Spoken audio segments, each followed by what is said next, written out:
अपनी बेटी की शादी जबरदस्ती अपनी पसंद के लड़के से करवाने वाले अंकल जी लोग बड़े चिंतित हैं। दहेज के लिए बेटे को इमोशनली ब्लैकमेल करके उसकी प्रेमिका छुड़वाने वाली माताजी लोगों में डर का माहौल है। कई सालों तक प्रेमिका से रिलेशन में रहने के बाद जाति और गोत्र के नाम पर निकल भागने वाले पुरुष भयभीत हैं और बेरोजगार प्रेमी को पापा नहीं मानेंगे का बहाना देकर सरकारी बाबुओं से शादी ब्याह करने वाली महिलाओं में बेचैनी बढ़ती जा रही है। बीते दिनों जिन जघन्य तरीकों से कुछ पुरुषों की हत्याएं हुई हैं, उसके बाद से नैरेटिव गढ़ा जा रहा है कि सभी महिलाएं संभावित साजिशकर्ता और पतियों की हत्यारिन हैं और सभी पुरुष खतरे में हैं। एक घटिया किस्म का नैरेटिव बनाया जा रहा है कि सभी पतियों को अपनी पत्नियों से सावधान रहने की जरूरत है और आपकी पत्नी किसी भी दिन आपकी हत्या करवा सकती है। ये बेहद गंभीर बात पूरे सोशल मीडिया पर मजाक के रूप में फैलाई जा रही है, जिसमें महिलाएं भी बढ़ चढ़कर हिस्सा ले रही हैं। हर तरफ तिरिया चरित्र के नारे लगाए जा रहे हैं और अब जल्दी ही महिलाओं को पुरुषों का जानी दुश्मन घोषित कर दिया जाएगा।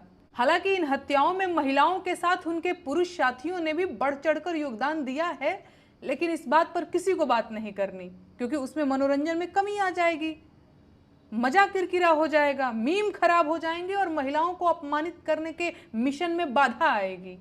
जबकि सच ये है कि हत्या की इन वारदातों से डरकर अभी तक किसी लड़के ने शादी से इनकार नहीं किया है, लेकिन कुछ काबिल लोगों ने मांग की है कि अब शादी से पहले कुंडली के साथ साथ लड़कियों की कॉल डिटेल्स की भी जांच होनी चाहिए। मैं कहती हूँ बिल्कुल होनी चाहिए, लेकिन सिर्फ लड़कियों की कॉल डिटेल्स ही नहीं, लड़कों की कॉल डिटेल्स की भी जांच होनी चाहिए।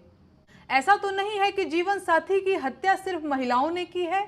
आंकड़े उठाकर देखेंगे तो पुरुषों के हाथ ज्यादा खून से सने मिलेंगे, लेकिन समाज ने इस चीज को इतना नॉर्मलाइज कर दिया है कि ये सब तो होता ही रहता है। चिंता की बात तो ये है कि अब महिलाएं भी इन अपराधों में शामिल पाई जा रही हैं।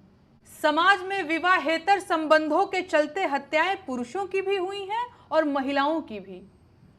ऐसी हत्याओं में सिर्फ औरत या सिर्फ पुरुष को जिम्मेदार बता देना एक बेवकूफाना बात है।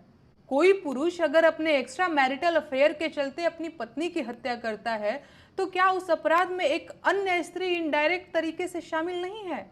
उसी तरह कोई स्त्री अगर अपने विवाहेतर संबंध के चलते अपने पति की हत्या करती है, तो क्या इस अपराध से पुरुष समाज को पूरी तरह से बरी किया जा सकता है? हमारा समाज पुरुष सत्तात्मक और महिला विरोधी समाज है, जो महिलाओं को हमेशा गिल्ट में रखना चाहता है, क्योंकि इससे